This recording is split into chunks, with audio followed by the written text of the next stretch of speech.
58岁的郭文贵被美国纽约南区法院判监30年，这到底是公正的判决呢，还是司法迫害？他到底是不是习近平在美国的海外暗桩，专门来对付王岐山？最后，川普有没有可能特赦郭文贵？大家好，我是大卫。美西时间6月30号，这两天啊，海内外的华人圈都在议论郭文贵的案子。我呢，想围绕5个高度争议的事件聊聊我的看法。第一个，那就是老郭他到底搞了多少钱，钱去哪儿了？这些钱有没有用到他真的投资？然后呢，现在追缴上的钱会不会返还？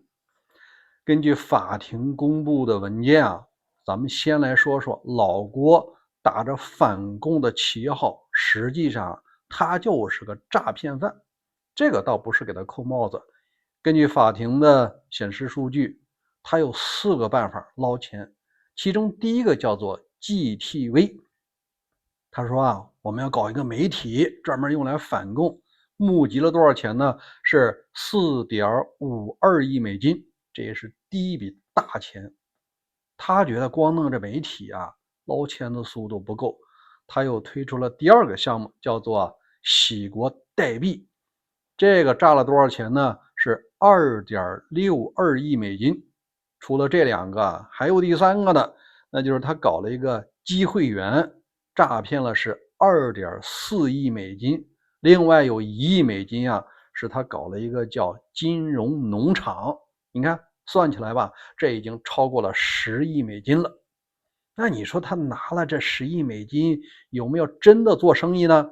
他的那些支持者，所谓的蚂蚁帮，到底是被骗了呢，还是确实有高额回报？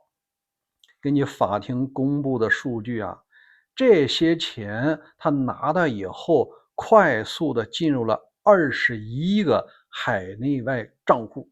这些账户啊，没一个是投资的，没有赚过1分钱。咱们先说吧，他搞的那个 GTV 啊，就是一个很小的 APP 小程序啊，那里边啊没接过1笔广告，纯粹就是捞钱。第2个就是他讲的那些代币，实际上就是他自己玩的一个数据。你看到你的代币每天都在增加，那只是人工在后台给你改的，实际上这笔钱他没有到虚拟市场去投资。这是后边那农场那会员呢，那纯粹是只出不进。你看这些钱纯粹就一个字儿，骗，没有任何的投资。另外啊，人们还在关注这些钱，除了说他存起来，他有没有消费啊？有。那我们来看一下10亿里边他是怎么花的。这老郭花钱啊，确实是大手笔。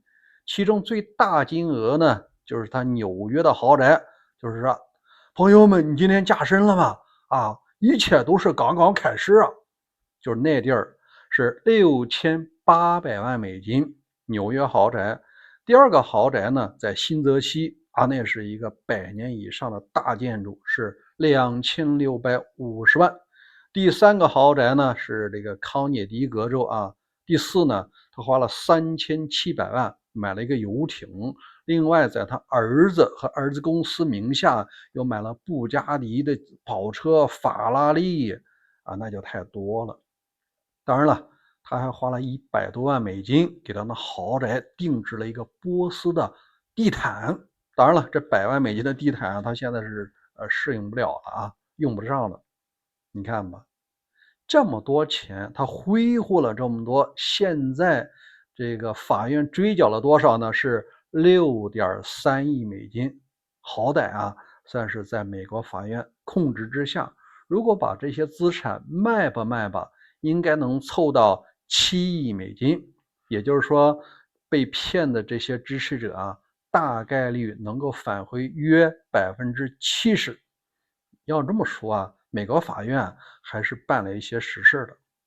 在这儿我必须说一个非常可笑的一点啊，直到现在仍然有很多老郭的支持者说，那是我们情愿的，他即使说给我挥霍了， 1分钱没投资，我也认了，我也不需要。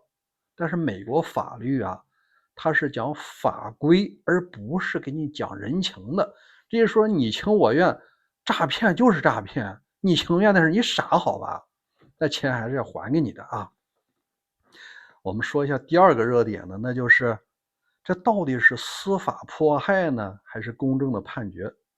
那我们把时间轴呢翻到2025年的1月6号，他的大管家，也有人说是他的二奶和情人王艳平已经认罪了，而且他详细交代了21个账户每一笔的流水。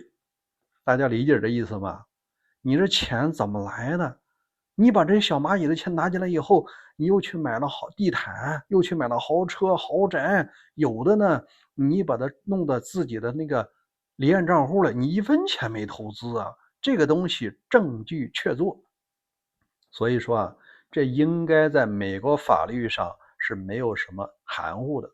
至于说有人讲这是什么政治迫害、司法迫害啊，那我倒问大家一个问题啊，老郭被逮捕的时候啊，是在拜登执政时期。你如果说是民主党迫害他，那现在共和党他已经执政了，而且执政1年多了，老川回来1年多了，那到底是民主党迫害他，还是共和党迫害他？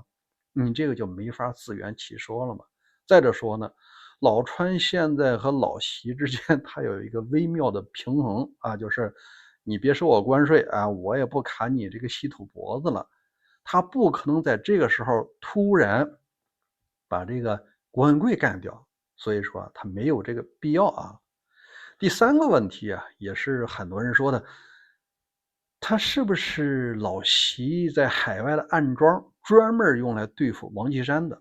这个我是持怀疑态度的啊，因为这有一个疑点。第一个呢，咱们从时间轴和情历上来看，郭文贵离开中国是在2014年，他先去的阿布扎比，当时还留着一个大胡子哈。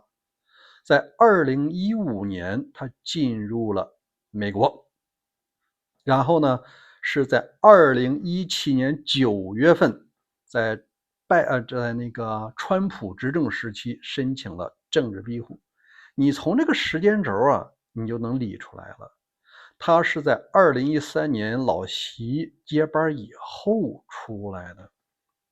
那如果他真的是老习暗桩的话，老习第一个任期是重用王岐山的，你不能一边重用王岐山的同时啊，又让一个人在海外专门爆他的料。你要是老习，你会这么干吗？你正用着了王岐山的时候，你专门在弄他，这情理上这说不通啊。当然了，还有人问说，这个民主党为什么基本上不和这个郭文贵来往，跟他来往的全都是共和党？我再把时间轴给你回顾一下，他离开中国进入美国的时候是奥巴马执政，他没有申请政治保护啊，他真正申请政治保护的是2017年，那时候是川普的第一任期，他就赌奥巴马时期不合适，我专门投奔你共和党保守派，你这事不得给我办了吗？你看当时他交往的都是谁呢？川普的智囊，就是原来的政策顾问班农，还有呢是第一任的这个贸易顾问叫纳瓦罗，还有呢就是那个朱利安尼，这几个呀都曾经是川普的密友和助手。他呢就笃定了你在川普执政时期，赶紧你给我把身份问题解决啊！但那时候川普啊并没有解决他的身份问题，甚至一度传出中国要引渡他。那时候老习也希望赶紧弄回来，你天天的给我把我的左膀右臂王岐山啊骂他，那哪行啊？你这实际上不是也在破坏我的所谓反腐大业吗？从这点也能说明他根本不是老齐的人马。那他为了什么呢？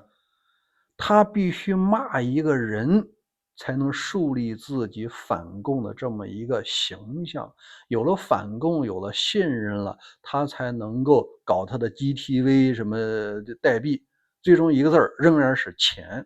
反共啊是一个手段，而不是目的。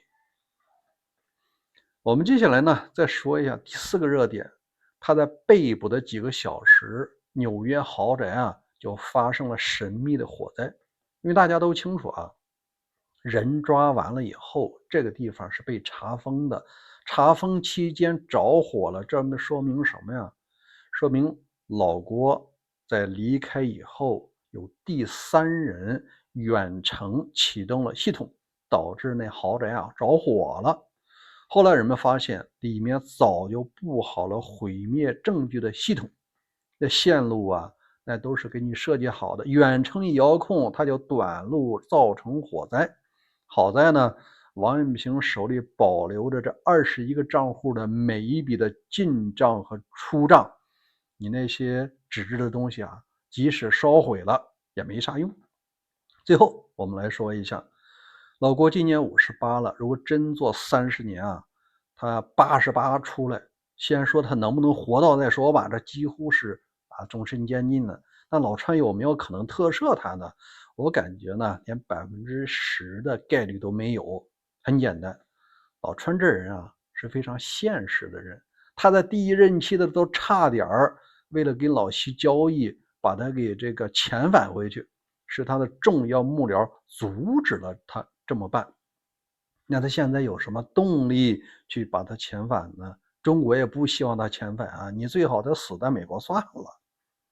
好吧，关于这件事儿，您怎么看？欢迎在留言区留言，咱们共同探讨。